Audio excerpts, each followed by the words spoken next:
সরকারি নির্ধারিত পেট্রোল গতকালকে থেকে রাত 12টা থেকে আজকে 118 টাকা বিক্রি করার কথা। তো আপনারা এখন কত করে বিক্রি করতেছেন?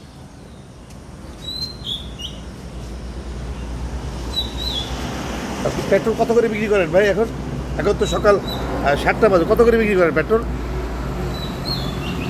ভাই? এটা তাকান, আমার দিকে তাকান, কত করে বিক্রি করেন পেট্রোল? আপনি আমার কাছে 121 টাকা দেওয়ার কারণটা কি ভাই? 121 টাকা তো পেট্রোল না, আজকে 118 টাকা থাকার কথা, তাই না?